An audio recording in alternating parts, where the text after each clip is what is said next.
크리스마스, 성탄. 오늘 저희들이 성탄 주일 예배로 드리고 있습니다. 성탄, 이 크리스마스라는 것은 Christ와 Mass라는 단어의 합성어입니다.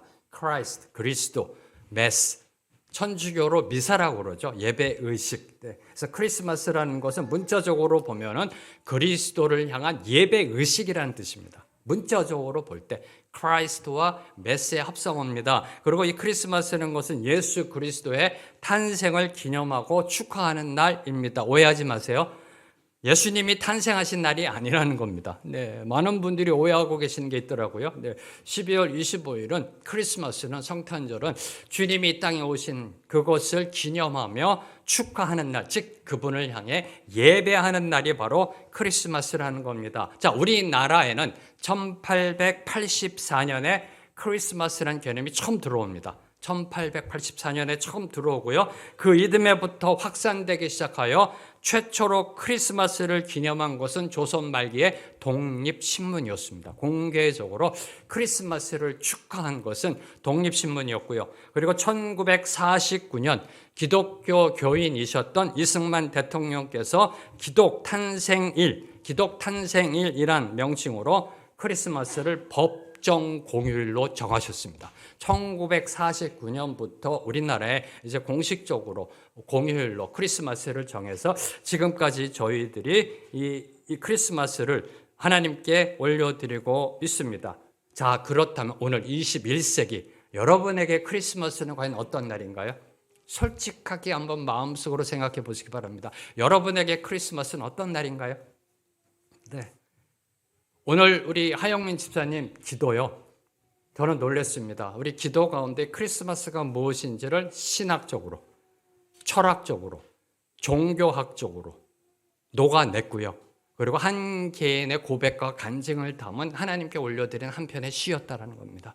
나중에 한번 다시 홈페이지에 들어가서 들어보세요. 크리스마스가 무엇인지를요 다시 선포합니다. 신학적으로, 철학적으로, 종교적으로, 그리고 개인의 간증을 담은 고백이었다라는 겁니다. 여러분에게 크리스마스는 무엇인가요?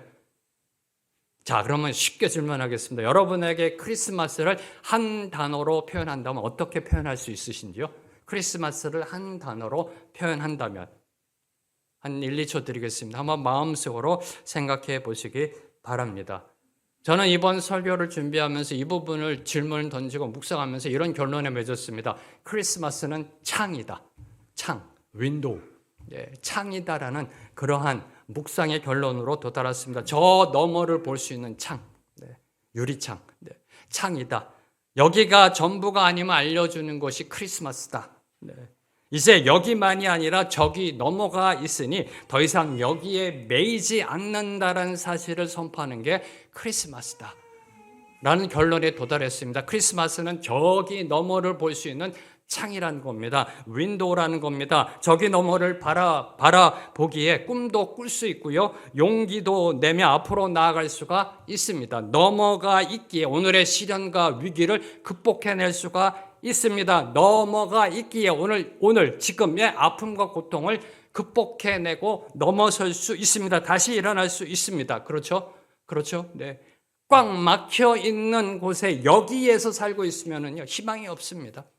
이 세상을 보세요. 무슨 희망을 가질 수 있을런지요. 저 너머를 볼 수 있기 때문에 바로 그 저 너머로부터 온 소식이 크리스마스라는 겁니다.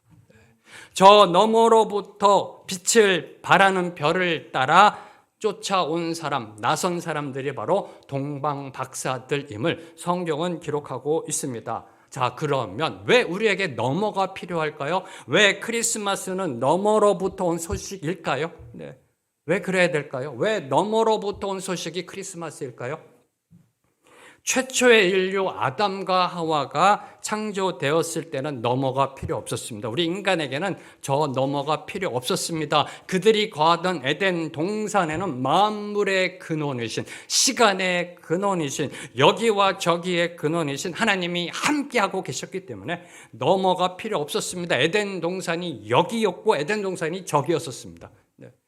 그러나 그들이 죄를 범함으로 에덴 동산에서 추방되면서 하나님과의 단절이 일어났습니다. 만물의 근원 되시는 하나님과의 단절이 일어났습니다. 에덴에서는 하나님과 함께 산책했습니다. 하나님이 주시는 풍요로움을 마음껏 누릴 수 있었습니다. 어디 가나 하나님의 임재가 충만한 축복을 누릴 수 있었습니다. 그러나 에덴 밖의 삶은 완전히 다른 삶이었다라는 겁니다. 하나님의 흔적을 찾기가 쉽지 않고요. 하나님의 목소리도 뚜렷이 들리지 않았습니다. 그래서 넘어가 필요한 겁니다. 자, 이 상황, 이 상태를요, 신약자이신 연세대 김학철 교수님은 이렇게 묘사하고 있습니다. 잘 들으셔야 됩니다. 커다란 배를 타고 가다 풍랑을 만나 배가 난파되었다. 가까스로 구명정에 올라탔다. 구명정에는 얼마간의 물과 음식이 있을 뿐이다. 북쪽으로 가야 가장 가까운 육지라는 것을 안다. 나침판은 없었지만 북극성을 찾으면 방향을 찾을 수 있다. 그러나 이게 웬일인가? 북극성이 보이지 않는다. 어디로 가야 할지 알 수 없는 처지가 되었다. 그처럼 아담과 하와 이후로 인류에게 하나님이라는 북극성은 쉽게 감지되지 않는다. 현 인류의 상황을 우리 김학철 교수님은 이렇게 묘사하며 설명하고 있는 겁니다. 에덴 동산에서 쫓겨난 인류는요, 삶의 방향을 잃어버렸습니다. 무엇이 진리인지 모르고 살아왔습니다. 어디가 북쪽인지 어디가 남쪽인지 그 인생의 방향성을 상실하고 그저 제 소견에 옳은 대로 살아왔습니다. 심지어 하나님이 택한 민족 이스라엘도 그렇게 살아왔습니다. 그러다가 어느 날 하나님의 때가 되자 하나님이라는 북극성이 온 인류를 향해 그 모습을 드러낸 겁니다.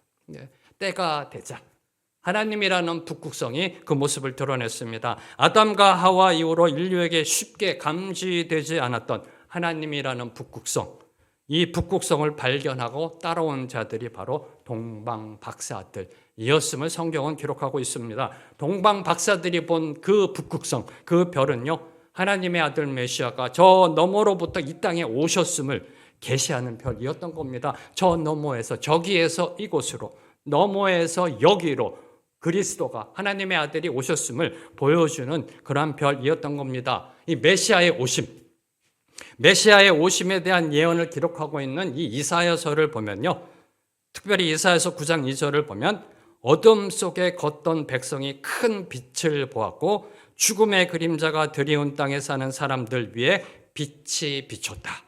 큰 빛을 보았고 빛이 비쳤다 라고 장차 그리스도가 큰 빛으로 오실 것을 예언하고 있습니다.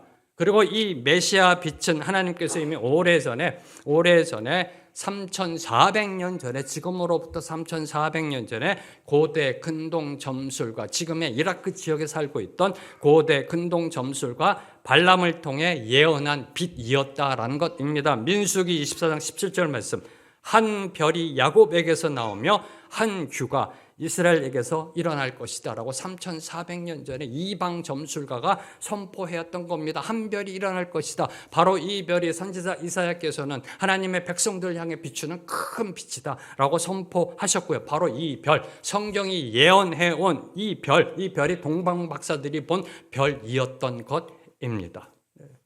이걸 보고 따라왔던 것입니다. 이 대목에서 놓치지 말아야 할 것, 동방박사들은 이스라엘 사람이 아니었다는 겁니다. 동방박사 또한 지금의 이라크 지역에 있었던 이방인들입니다.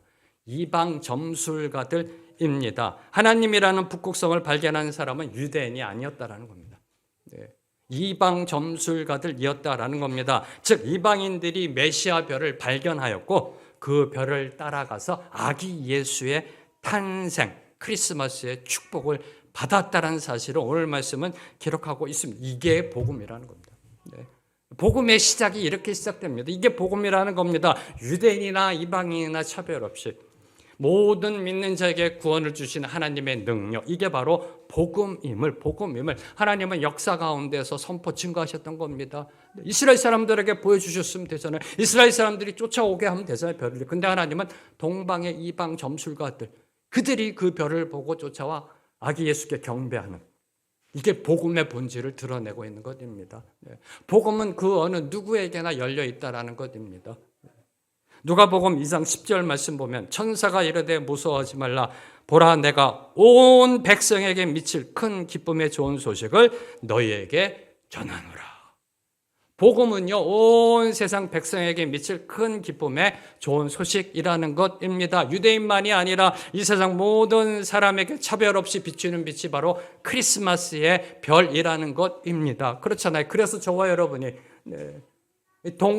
이 아시아 동쪽 끝에 있는 조그만 나라 대한민국의 저와 여러분이 주님을 믿고 이곳에 나와서 하나님을 찬양하며 예배드릴 수 있는 건 아닐런지요? 이게 복음이라는 겁니다. 이게 크리스마스 별이라는 겁니다. 또 하나, 예수를 믿지 않지만 온 세상이 크리스마스를 즐기잖아요. 온 세상에 미칠 크고 기쁜 좋은 소식이다. 그렇죠? 크리스마스 다 지키잖아요. 공산주의 국가도 지키고요. 다 지켜요. 그 날을 즐기고 있다라는 겁니다. 자, 그 별.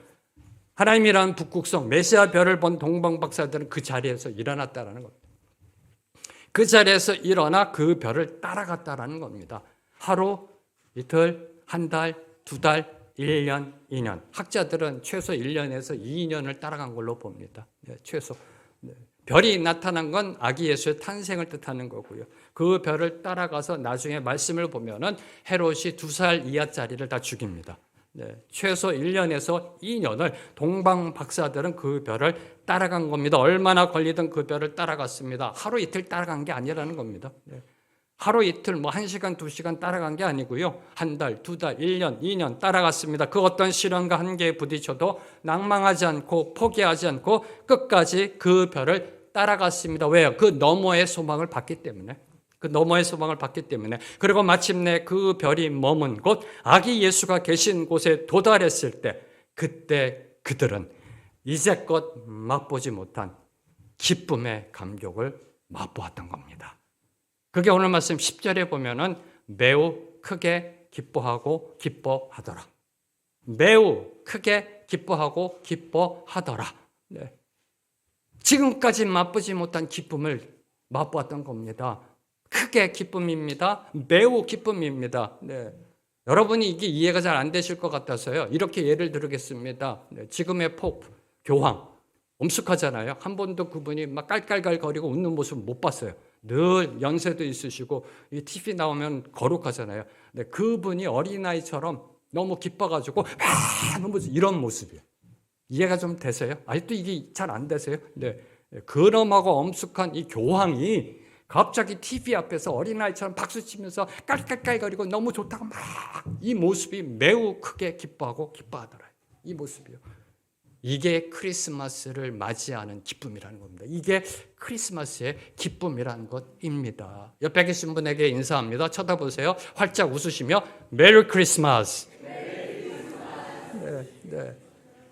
크게 매우 기뻐하고 기뻐하더라. 동방 박사들은 저 너머에서 비추어온 별을 보고 소망을 품었기에 그 별을 따라 나설 수 있었고 마침내 메시아를 만나 기뻐하고 기뻐하며 경배하는 인류 최고의 복을 누릴 수 있었던 것입니다. 그들은요, 아기 예수께 경배하고 돌아갈 때는 전혀 다른 사람이 되어 있었을 겁니다. 처음 올 때와는 다른 사람이 되어 있었을 것입니다. 왜요? 하나님을 만났기 때문에. 진리의 정답을 발견했기 때문에 전혀 다른 사람이 되어 있었을 겁니다. 전혀 다른 사람이 되어 고향으로 돌아가 그들이 만난 예수, 그들이 감동, 감격, 감탄, 감복한 그 예수를 전하지 않을 수 없었을 것입니다. 왜요? 매우 크게 기뻐했기 때문에. 이게 가만히 있을 수가 없었을 겁니다.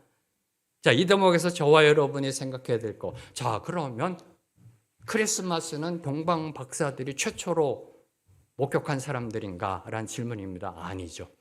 아니죠. 성경을 보면 동방 박사들보다 먼저 메시아 탄생을 맞이했던 사람들이 있습니다. 그들은요, 첫 번째 크리스마스를 맞이했던 사람들입니다. 첫 번째. 아기 예수가 태어난 바로 그 순간.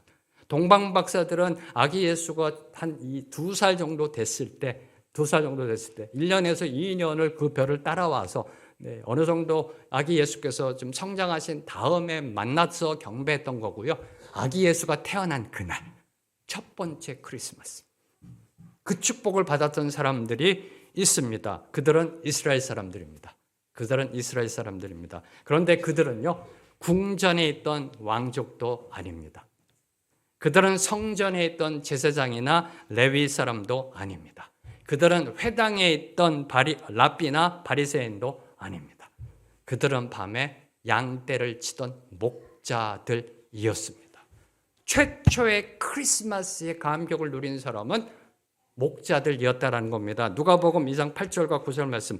그 지역의 목자들이 밤에 밖에서 자기 양떼를 지키더니 주의 사자가 곁에 서고 주의 영광이 그들을 두루 비치매 크게 무서워하는지라. 그 목자들에게 구주 나심의 첫 번째 소식, 첫 번째 크리스마스의 축복된 소식이 전해졌던 것입니다. 자, 그러면 이 대목에서 저는 질문 던졌습니다. 여러분도 질문 던지셔야 합니다. 그럼 왜 목자인가? 오늘날로 말하면 왜 목사가 아닌가? 왜 교황이 아닌가? 왜 이스라엘의 왕이 아닌가? 왜 신학자가 아닌가? 왜 목자인가? 라는 질문입니다.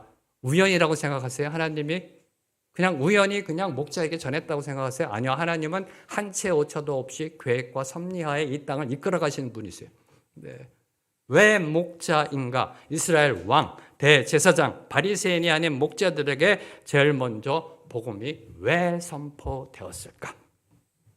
이 질문 가운데 저는 먼저 이렇게 묵상했습니다. 목자들에게 제일 먼저 메시아 탄생 소식이 전해진 것은 메시아가 선한 목자로 이 땅에 오실 것을 암시하고 있는 것이다. 목자로 오실 것을, 이 땅에 목자로 오셔서 자신의 양떼를 지키기 위해 목숨까지도 버리는 분이심을 암시하고 있는 것이다. 그래서 목자에게 제일 먼저 크리스마스의 축복의 소식이 전해졌던 것입니다. 이 암시대로 예수 그리스도는 이 땅에 참 목자로 오셨습니다. 선한 목자이심을 증명하셨습니다. 요한복음 10장 14절과 15절 말씀, 예수님이 이렇게 선포하십니다. 나는 선한 목자라. 나는 내 양을 알고 양도 나를 아는 것이 아버지께서 나를 아시고 내가 아버지를 아는 것 같으니 나는 양을 위하여 목숨을 버리노라. 목자로 오셨습니다. 참 목자로 오셔서 우리를 선한 길로 인도하시는 예수 그리스도처럼 우리도 누군가에게 참된 목자의 마음으로 다가가는 것, 이게 크리스마스의 정신이라는 겁니다. 우리도 예수 그리스도처럼 선한 목자로, 참된 목자로 그 마음으로 누군가에게 다가가 손을 펴는 것, 이게 바로 크리스마스를 맞이하는 자세임을 암시하고 있고 교훈하고 있는 겁니다. 자, 그러면 목자들은 언제 메시아의 탄생 소식을 들었는지요? 언제 첫 번째 크리스마스의 복된 소식을 들었는지요? 그들이 메시아 탄생 소식을 들은 때는 하루 3번 정해진 유대인의 기도 시간이 아니었었습니다. 네, 그 당시 유대인들에게는 하나님께 나와 기도하는 시간이 3번 있었습니다. 하루에. 네, 하나님 앞에 나와 당연히 기도해야 합니다. 그 시간이 아니었다라는 겁니다. 무슨 뜻이에요? 종교적 시간이 아니었다라는 것입니다. 그리고 하루를 시작하는 새벽도 아니었습니다. 무슨 뜻이에요? 세상적 시간도 아니었다라는 겁니다. 네. 그들이 첫 번째 크리스마스의 소식을 들은 때는 유대인들의 3번 기도하는 시간, 종교적 시간도 아니고요. 하루가 시작되어지는 새벽, 세상적 시간도 아니고요. 모든 사람들이 자고 있던 한밤중이었다는 겁니다. 한밤중. 그 한밤중에 크고 좋은 기쁜 소식이 온 세상을 향해 선포되었던 것입니다. 그럼 왜 한밤중일까요? 왜 한밤중일까요? 그 답은 간단합니다. 이런 모두가 잠든 한밤중에 깨어있는 자만이 크리스마스의 기쁨을 누릴 수 있다라는 사실이 암시되어져 있는 것입니다. 자, 이를 좀 더 보기 위해서 복음서를 보면요, 예수님이 말씀하신 열처녀 비유가 나옵니다. 열처녀 비유. 그 비유가 이 종말에 일어날 일을 예수님께서 비유로 설명하신 건데요. 그 비유에서도 신랑 되신 그리스도가 한밤중에 오시는 것으로 묘사되어 있습니다. 한밤중에 오신다. 자, 그 비유를 보면요, 신랑을 기다리던 열처녀가 신랑을 기다리고 있었습니다. 신랑이 늦도록 오지 않자 졸려서 모두 다 잠이 들었습니다. 육신적 잠에 빠졌습니다. 그러다가 한밤중에 보라 신랑이 오니 나가서 맞으라라는 소리에 모두 다 깨어났습니다. 육신적 잠에서 깨어났습니다. 신랑이 도착했을 때 열처녀 모두 다 잠에서 깨어나 있었습니다. 그런데 문제는 5처녀는 예수가 오시는, 주님이 오시는 그 길을 등으로 밝힐 기름을 준비하고 있었고 나머지 5은 준비가 되어 있지 않았다는 사실입니다. 네. 주님의 오심에 등을 밝힐 기름이 준비되어 있는 자와 준비되어 있지 않는 자로 구분되어집니다. 다시 말해 준비된 5처녀만 영적으로 깨어 있어 주님을 영접하는 축복을 누렸던 것입니다. 육신적 잠에서 깨어있다는 뜻이 아니라 영으로 깨어있는 자들에게 크리스마스의 소식이 선포된다는 이 교훈을 주고 있는 것이 한밤중에 첫 번째 크리스마스 소식이 선포된 것입니다. 바로 베들레헴 들판의 목자들이 주님의 오심에 준비되어 있던 자들이었기 때문에 하나님께서는 그들에게 첫 번째 크리스마스의 소식을 전했던 겁니다. 메시아께서 오실 것이다. 메시아께서 오실 것이다. 그 오심을 믿고 여기가 아닌 저 너머 하늘 본향에 소망을 두고 하나님의 백성답게 살아온 자들입니다. 영적으로 깨어 하나님의 말씀대로 묵묵히 살아온 자들입니다. 그들이 바로 베들레헴의 목자들이었다라는 것입니다. 자, 그러면 마지막으로 이 목자와 관련해서 그럼 왜 베들레헴의 목자일까요? 주님이 베들레헴에 태어나셔서 아니 왜 예루살렘의 목자들은 아니에요? 아이 베들레헴에 태어나시니까 베들레헴의 목자들을 사용하셨겠죠. 아니 동방박사도 사용하셨는데 그 이역만리 왜 헤브론의 목자들이 아닐까요? 왜 세겜의 목자들이 아닐까요? 왜 베들레헴의 목자들일까요? 네, 이 부분입니다. 왜 베들레헴의 목자들인가?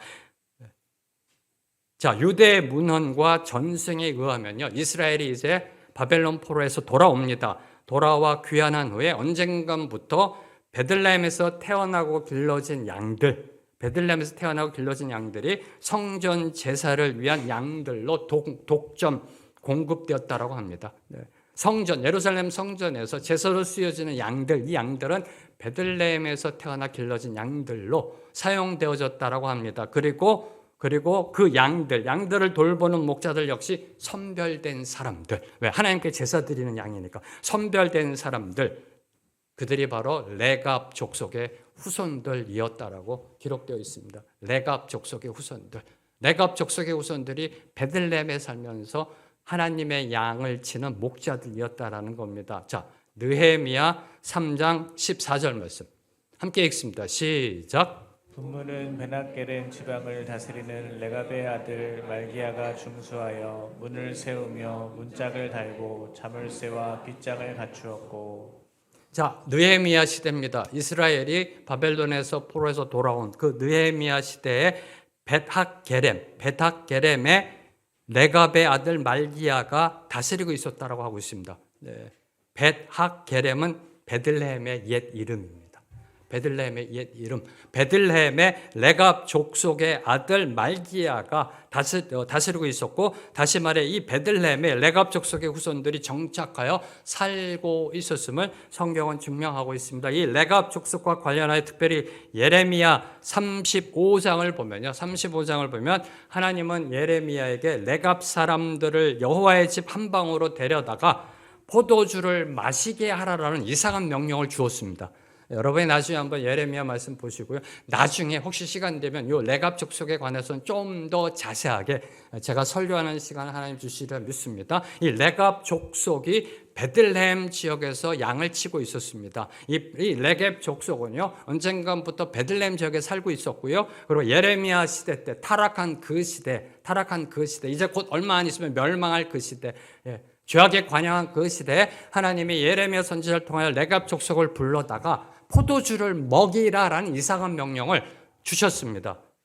자, 이는 하나님께서 레갑 족속의 삶을 통해 그 당시 불순종하고 패역한 이스라엘 백성의 삶을 책망하시고 그들을 깨우치기 위한 조치였다라는 것입니다. 자, 예레미야로부터 포도주를 마시라는 말을 들은 레갑 사람들은 이와 같이 대답하였습니다. 예레미야 35장 6절과 7절 말씀 함께 읽습니다. 시작. 그들이 이르되 우리는 포도주를 마시지 아니하겠노라. 레갑의 아들 우리 선조 요나답이 우리에게 명령하여 이르기를 너희와 너희 자손은 영원히 포도주를 마시지 말며 너희가 집도 짓지 말며 화종도 하지 말며 포도원을 소유하지도 말고 너희는 평생 동안 장막에 살아라. 그리하면 너희가 머물러 사는 땅에서 너희 생명이 길리라 하였으므로. 예레미야가 하나님의 명령을 전합니다. 레갑 족속들이여 포도주를 마시라. 그랬더니 우리는 포도주 안 마십니다. 왜? 우리 선조 요나답이 우리에게 이렇게 말씀하셨습니다. 집도 짓지 말고 파종도 하지 말고 포도원을 소유하지도 말고 포도주도 마시지 말라. 이 말씀대로 우리는 살아왔고 이 말씀대로 포도주를 마실 수 없습니다라고 예레미야에게 답하였던 겁니다. 이를 좀 더 여러분이 이해하시기 위해서는요, 열왕기하 10장 23절과 29절을 보면 레갑 족속의 선조 요나답은 북이스라엘 왕 예후와 함께 종교개혁을 단행했던 인물입니다. 우상 숭배 속에 있던 북이스라엘을 종교개혁으로 이끌었던 인물입니다. 다시 초심으로, 다시 여호와 중심으로의 종교개혁을 이루었던 사람입니다. 그러나 얼마 지나지 않아 예후가 변절합니다. 우상을 세웁니다. 금송아지를 섬깁니다. 우상의 포도주 술잔을 나누는 등 여호와 신앙을요, 우상 숭배와 섞어버립니다. 종교 혼합주의를 만듭니다. 바알도 섬기고요, 금송아지도 섬기고요. 그리고 예배하는 가운데 이 우상의 포도주잔을 들고요. 음행이 넘쳐나고요. 이에 요나답이 그의 후손들을 부릅니다. 그리고 내린 조치가 집을 짓지 말라, 파종하지 말라, 포도주를 마시지 말라.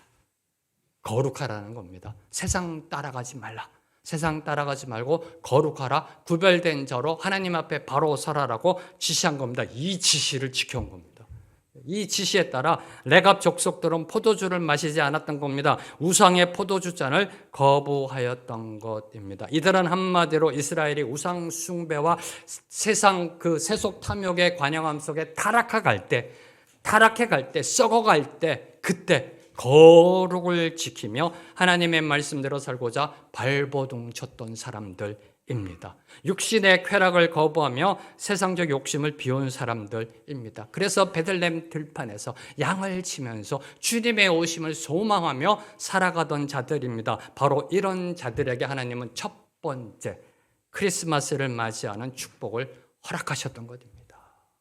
그냥 우연히 목자가 아니라 하나님의 섭리 가운데 준비된 자에게, 영적으로 깨어있는 자들에게 첫 번째 크리스마스를 축복받는 영광을 누리게 하셨던 겁니다. 사랑하는 성도 여러분, 크리스마스의 기쁨은요, 아무나 누리는 기쁨이 아닙니다.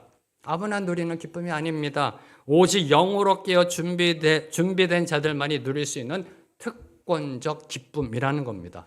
자, 이를 반증하는 것이 요한복음 1장 9절부터 11절까지의 말씀입니다. 함께 읽습니다. 시작. 참빛 곧 세상에 와서 각 사람에게 비추는 빛이 있었나니 그가 세상에 계셨으며 세상은 그로 말미암아 지은 바 되었을 때 세상이 그를 알지 못하였고 자기 땅에 오매 자기 백성이 영접하지 아니하였으나. 크리스마스의 기쁨을 거부한 자들, 빛으로 오신 예수 그리스도를 받아들이지 않은 대표적인 사람들, 그들이 누군가요? 오늘 말씀을 보면 헤롯 왕과 유대인들이었습니다. 이게 참 아이러니예요. 그가 세상에 계셨으며 세상은 그로 말미암아 지은 바 되었을 때 세상이 그를 알지 못하였고 자기 땅에 오매 자기 백성이 영접하지 아니하였다. 이게 아이러니입니다. 빛으로 오신 예수 그리스도를 거부한 대표적인 사람은 그 누구도 아닌 이스라엘의 왕 헤롯 왕이었고요. 그 누구도 아닌 유대인들이었으면 오늘 말씀은 저와 여러분에게 증거하고 있습니다. 그들은 하나님의 아들 메시아 탄생 소식을 듣고도 기뻐하거나 경배하지 않았습니다. 스스로 유대인의 왕으로 자처한 헤롯은요, 오히려 메시아 탄생의 소식을 듣고 아기 예수를 죽이려고까지 하였습니다. 이스라엘을 다스릴 왕이 태어났다라는 것, 그것도 성경에 예언한 대로 메시아가 왕으로 오신다는 사실, 무슨 뜻이에요? 자기가 왕에서 쫓겨난다, 심각한 위협이 될 것 같으니 그 아기 예수를 살해해야 되겠다는 그런 생각으로 나아간 사람, 그게 바로 이스라엘의 왕이었던 겁니다. 헤롯 왕과 함께 메시아 오심을 들었던 사람들이 있습니다. 그들은 누구보다도 성경에 능통한 대제사장들과 서기관들, 율법학자들, 종교 지도자들, 오늘날로 말하면 목사님들, 신학자들이었습니다. 그들은 메시아 탄생에 대해 예언하고 있는 미가서의 말씀을 정확히 알고 있었습니다. 오늘 말씀 4절과 6절을 보세요. 그리고 그 예언의 말씀을 헤롯과 동방 박사들에게 알려주었습니다. 알고 있었습니다. 메시아가 베들레헴에서 태어날 거 미가서의 말씀 알고 있었습니다. 그러나 그들은 메시아가 탄생했다는 소식에 아무런 반응도 보이지 않았습니다. 아무런 반응도 보이지 않았습니다. 그저 성경 지식의 뛰어남만을 드러냈을 뿐이에요. 성경 지식에 능통하다는 사실만을 드러냈을 뿐이지 그 안에서 메시아 오심에 대한 기쁨과 소망의 흥분을 전혀 찾아볼 수가 없습니다. 동방 박사들이요, 그게 사실인가요? 진짜인가요? 그래요. 성경에 보면 미가서에 보면 이런 예언이 있습니다. 진짜 오셨군. 이게 없었어요. 이게 없었어요. 네. 헤롯이 물으니까 미가서에 보면요, 베들레헴에서 태어납니다. 네. 이게 끝이에요. 그냥 지식만 전달합니다. 동방 박사들과 함께 베들레헴으로 나아가서 최소한 미가 선지자 예언이 맞는지 틀리는지조차 확인하려고 한 종교 지도자들이 없었다는 거예요. 저 같았으면 한번 갔을 것 같아요. 내가 알고 있는 지식이 맞나 틀리나 한번 확인해 보고 싶었을 것 같아요. 이런 지적 호기심도 없었어요. 그냥 머릿속에만 있는 죽은 지식으로 있었던 거예요. 지식에 대한 추구도 없었어요. 그냥 암송하는, 달달달 암송만 하는 그런 반복된 종교적인 삶을 살고 있었다라는 겁니다. 헤롯과 종교 지도자들뿐만 아니라 온 예루살렘 사람들도 메시아의 오심에 대한 소식을 들었습니다. 오늘 말씀 3절 보세요. 그 소식은 온 예루살렘 성이 떠들썩할 정도로 소동이 일어난 소식이었어요. 소동이 일어난 소식. 그 어느 누구도 예외 다 들었던 소식이에요. 소동이 일어났대요. 소동이. 왕이 태어났다고 그러니까, 유대인의 왕이 태어났다고 그러니까 소동이 막 일어났습니다. 그 소식이 다 전파되었습니다. 그런데 그 어느 누구도 동방 박사들을 따라 나서지 않았다는 사실.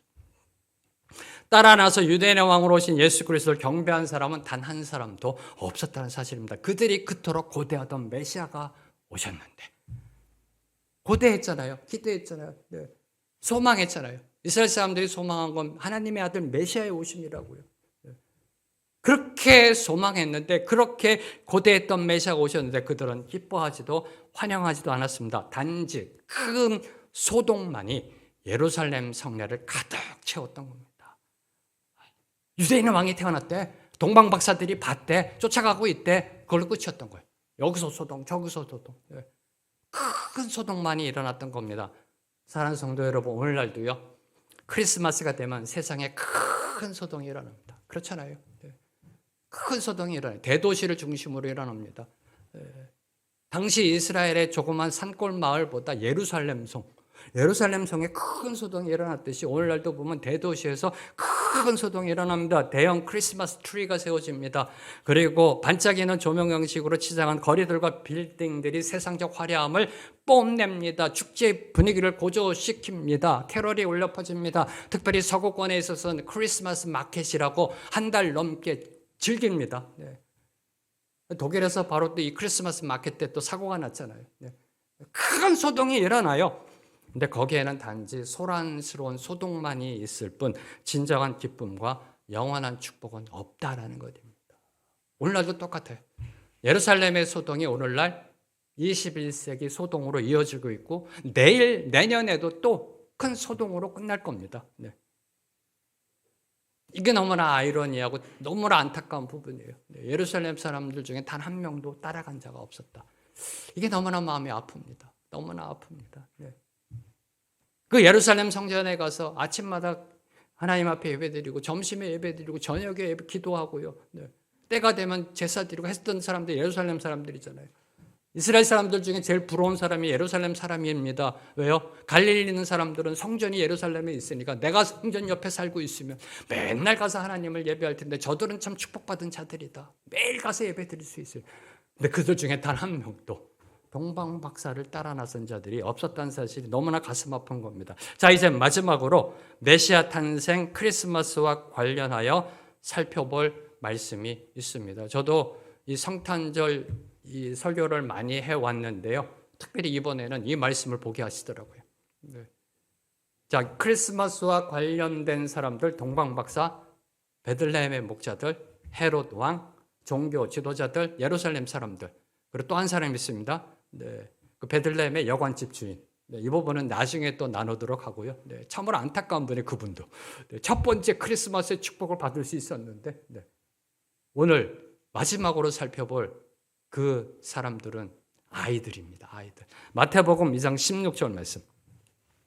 함께 읽습니다. 시작. 이에 헤롯이 박사들에게 속은 줄 알고 심히 노하여 사람을 보내어 베들레헴과 그 모든 지경 안에 있는 산의 아이를 박사들에게 자세히 알아본 그때를 기준하여 2살부터 그 아래로 다 죽이니.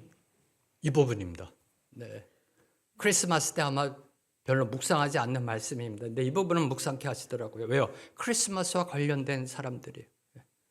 오늘 말씀 8절을 보면 헤롯은 동방 박사들에게 유대인의 왕을 찾아 경배하면 그 외 자신에게 돌아와 그가 누구인지 어디에 사는지 알려달라고 당부하였습니다. 그렇죠? 살해하려고. 네. 알려달라고 당부했습니다. 그러나 시간이 지나도 동방 박사들로부터 아무런 소식이 없자 그의 악함을 여지없이 드러냈습니다. 베들레헴과 그 가까운 지역에 사는 2살부터 그 아래 산의 아이들을 모조리 죽여버렸던 것입니다. 이는 학살입니다. 아닌가요? 이건 학살이에요, 학살. 무고한 아이들이 당한 학살입니다. 이 부분이 참으로 마음이 아프고 힘든 부분입니다. 크리스마스에 메시아가 오신 그 축제, 그 축복에 2살 아래로부터 아이들이 학살당했던 겁니다. 학살당했던 겁니다. 베들레헴과 그 근교에 있는 그 아이들이 메시아의 탄생 첫 번째 크리스마스에 어찌하여 어린 아기들이 죽임 당하는 악이 일어났을까? 악이 일어났을까? 이 세상을 구원할 메시아의 탄생이 어린 아기들의 학살을 가져오다니 이를 어떻게 이해해야 하는가라는 질문을 던지지 않을 수 없었습니다. 네. 자, 이에 대해서 여러 신학적 해석들이 있습니다. 여러 신학적 해석들이 있는데 그 해석들의 본질적이고 공통적인 메시지는요, 바로 메시아의 탄생과 그리고 그 후 메시아가 이루어가는 구원의 역사는 결코 낭만적이지 않다라는 사실을 교훈하고 있는 것이다. 쉽게 말해 세상에 정이 있을 것이며 희생이 요구될 것이고 시련과 고통과 눈물의 아픔이 수반될 것임을 암시하고 있는 것이 바로 마태복음 2장 16절 헤롯 왕의 어린 아이들 학살한 그 사건이라는 겁니다. 다시 말해 크리스마스는 흰눈 사이로 썰매를 타고의 낭만이 아니라는 겁니다. 다시 말해 크리스마스는 눈 내리는 화이트 크리스마스의 감성도 아니라는 겁니다. 다시 말해 크리스마스는 사랑하는 여인과 함께 보내는 로맨스도 아니고요, 선물을 서로 주고받는 축제도 아니라는 것입니다. 해피 할러데이가 아니라는 겁니다. 크리스마스는 해피 할러데이가 아니다. 해피 할러데이가 아니다.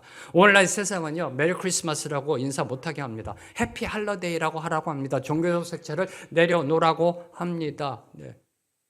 거기에 대해서 교회가 힘이 없습니다. 왜요? 이미 교회가 그렇게 해피 할러데이로 살고 있으니까. 크리스마스 때 처음에 제가 던졌던 질문 다시 던집니다. 여러분에게 크리스마스는 어떤 날일런지요? 가족과 함께 디너하는 날? 네. 자녀들에게 선물 사주는 날? 여러분에게 크리스마스는 과연 어떤 날일런지요? 해피 할러데이가 아님을 보여주고 있는 겁니다. 크리스마스는 한마디로 골고다 언덕의 십자가를 가리키는 이정표라는 겁니다. 오늘 저희들이 찬양했잖아요. 주님이 이 땅에 오신 이유가 뭐라고요? 찬양했잖아요. 이 땅에 오신 이유가 뭐예요? 크리스마스의 이유가 뭐예요? 십자가라고 고백했잖아요. 네. 십자가라고 고백했잖아요. 그 십자가가 우리가 살아갈 이유고요. 그분이 이 땅에 오신 이유 십자가라고 우리가 고백했습니다. 바로 그겁니다. 크리스마스는 골고다 언덕의 십자가를 가리키는 이정표입니다. 빛이 어두움에 비추되 그 빛을 깨닫지 못하는 이 세상을 향해 빛을 거부하고 대적하는 어둠을 향해 복음 들고 뚜벅뚜벅 걸어 들어가는 그 출발점이 바로 크리스마스다라는 겁니다. 어떤 희생이 요구돼도, 네. 어떤 저항이 있다 할지라도 묵묵히 그 복음 들고 나아가야 함을 보여주는 게 바로 크리스마스임을 보여주고 있는 사건이 그 안타까운 어린 아이들의 그 죽음의 사건이라는 겁니다. 오늘날 이렇게 크리스마스를 보면요. 오늘날 이렇게 크리스마스를 보면 저도 어렸을 때 학창 시절, 대학교 청년 시절에 그랬고요. 네. 괜히 크리스마스 되면 설레지 않으셨어요? 설렘이 있지 않으셨어요? 네. 그리고 또 이렇게 청년 때 여자친구 없으면 괜히 크리스마스가 괜히 막 허하고요. 옆구리가 시리고 막 이런 얘기하고 그랬잖아요. 이렇게. 그게 세상의 흐름이었잖아요. 세상의 흐름이었죠. 전 어렸을 때요, 크리스마스에서 제일 기다렸던 게 24일 올라이트 하는 거. 우리 함께 믿는 우리 친구들과 함께 밤새면서 찬양하고 막 같이 놀고 새벽에 새벽송 놀고요. 네. 주님의 오심에 본질적으로 나아간 게 아니라 뭔가 다른 쪽에 포커스가 맞춰져 있었다라는 것입니다. 오늘날 많은 사람들은 크리스마스 날 믿는 자건 안 믿는 자건 아기 예수는 그냥 말 구유에 그냥 내버려 둡니다. 크리스마스. 잘 생각해 보세요. 말 구유에 그냥 내버려 두고요. 육신을 위한 즐거움과 쾌락을 찾느라 분주합니다. 그게 오늘날 크리스마스의 모습 아닐런지요. 거룩한 성탄이요. 오락, 향락, 쾌락과 방탕의 날로 변질되어져 가고 있습니다. 저희 믿는 자들에게는 향락과 쾌락이 아닐지라도 오락으로 즐김으로 그렇게 변질되어 가고 있다는 것입니다. 사랑하는 성도 여러분, 기억하십시오. 크리스마스는 우리가 노는 날이 아닙니다. 우리가 노는 날이 아니라니까요. 크리스마스는요, 우리 중심의 날이 아니에요. 해피 할러데이가 아닙니다. 주님이 주인 되신 날이라니까요. 온 우주 만물의 주인 되신 그분이 오신 날이라니까요. 주인 되신 예수 그리스도께 경배와 찬양을 올려드리는 날입니다. 그리스도께 예배하는 날이 바로 크리스마스라는 것입니다. 다시 한번 강조하며 선포합니다. 크리스마스는 우리가 노는 날이 아닙니다. 우리가 즐기는 날이 아닙니다. 우리가 중심이 되는 날이 아닙니다. 그분이 중심이 되는 날.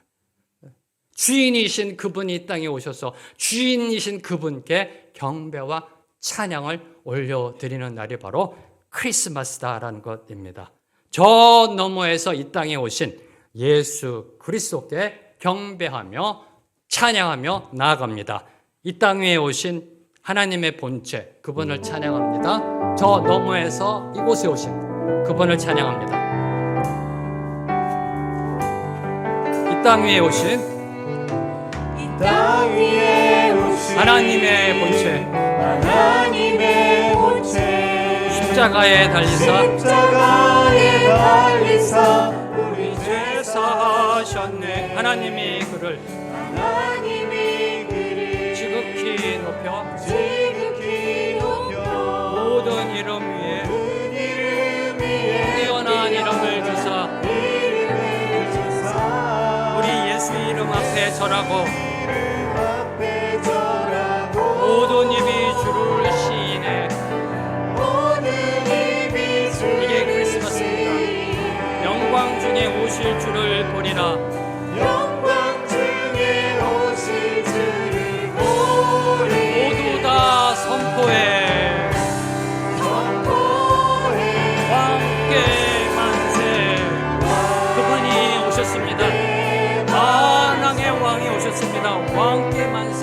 존귀와 위엄을 찬양해. 왕께 만세. 왕의 왕께 만세. 주 예수 하나님, 한 번 더 고백합니다. 이 땅 위에 오신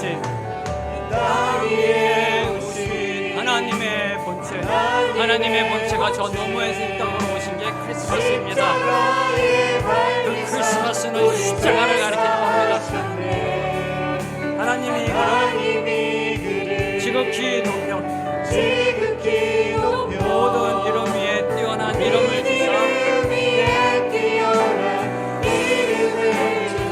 우리 예수 이름 앞에 절하고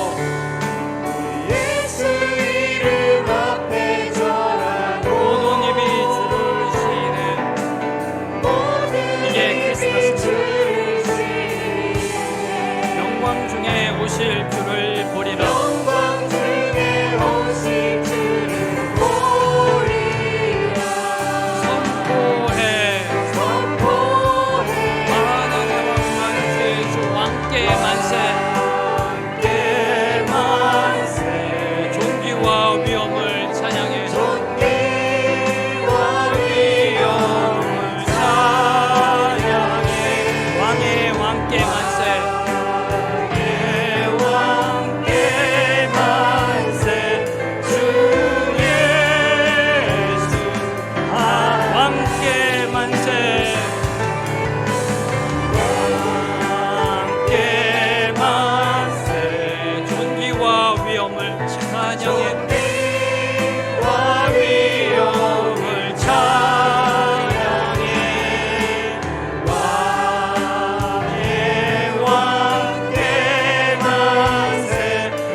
영광의 왕 들어가시도록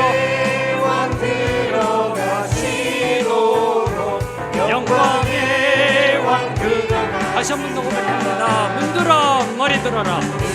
다 같이 일어나셔서 하나님 앞에 찬양하겠습니다. 자리에 일어나서 두 손 들고 찬양합니다. 영원한 문들 영광의 왕 들어가시도록 영광의 왕 들어가신다. 영광의 왕 되시며 강하고 능하신 주로다.